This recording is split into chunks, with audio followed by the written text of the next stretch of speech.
Bud Not Buddy by Christopher Paul Curtis. Chapter 1. Here we go again.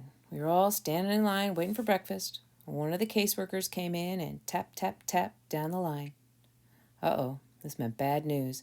Either they'd found a foster home for somebody, or somebody was about to get paddled.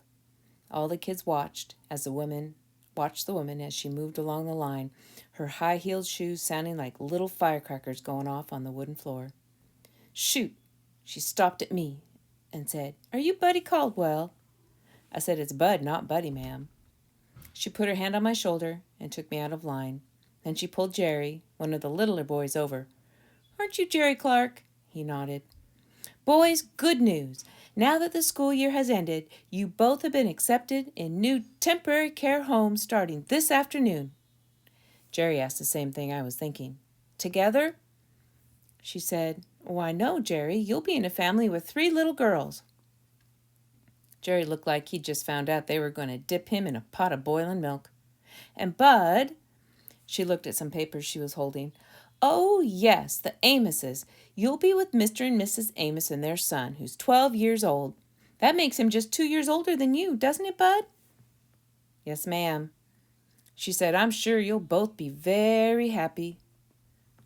Me and Jerry looked at each other. The woman said, now, boys, no need to look so glum. I know you don't understand what it means, but there's a depression going on all over this country. People can't find jobs, and these are very, very difficult times for everybody. We've been lucky enough to find 2 wonderful families who've opened their doors for you. I think it's best that we show our new foster families that we're very..." She dragged out the word very, waiting for us to finish her sentence for her. Jerry said, "cheerful, helpful, and grateful." I moved my lips and mumbled. She smiled and said, "Unfortunately, you won't have time for breakfast. I'll have a couple of pieces of fruit put in a bag. In the meantime, go to the sleep room and strip your beds and gather all of your things." Here we go again. I felt like I was walking in my sleep as I followed Jerry back to the room where all the boys' beds were jim-jammed together. This was the 3rd foster home I was going to, and I'm used to packing up and leaving. But it still surprises me that there are always a few seconds, right after they tell you you've got to go, when my nose gets all runny, and my throat gets all choky, my eyes get all stingy. But the tears coming out doesn't happen to me anymore.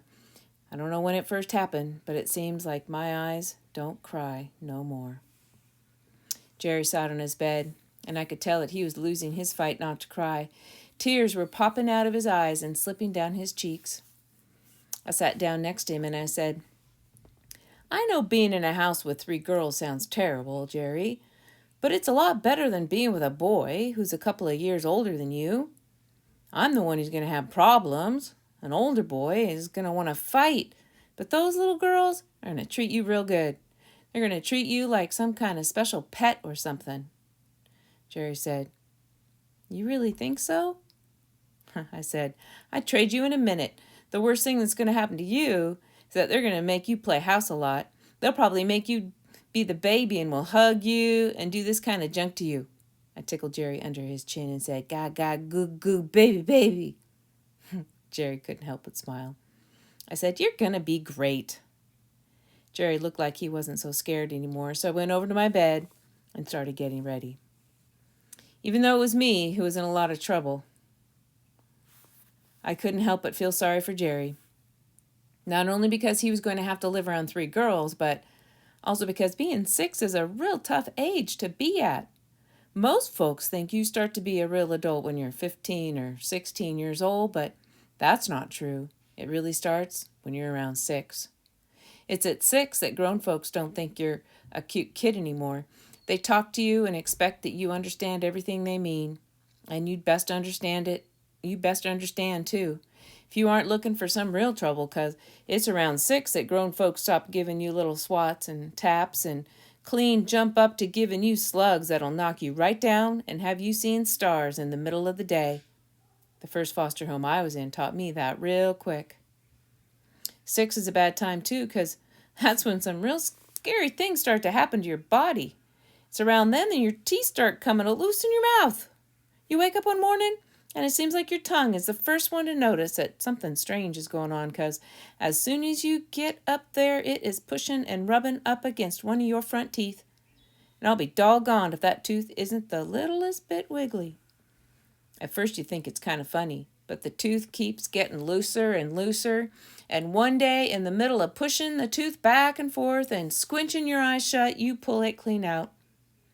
It's the scariest thing you can think of, because you lose control of your tongue at the same time, and no matter how hard you try to stop it, it won't leave the new hole in your mouth alone. It keeps digging around in the spot where that tooth used to be. You tell some adult what's happening, but all they do is say it's normal.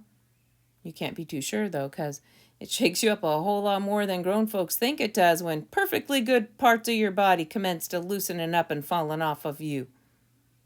Unless you're as stupid as a lamppost, you've got to wonder, what's coming off next? Your arm? Your leg? Your neck? Every morning when you wake up, it seems a lot of your parts aren't stuck on as good as they used to be.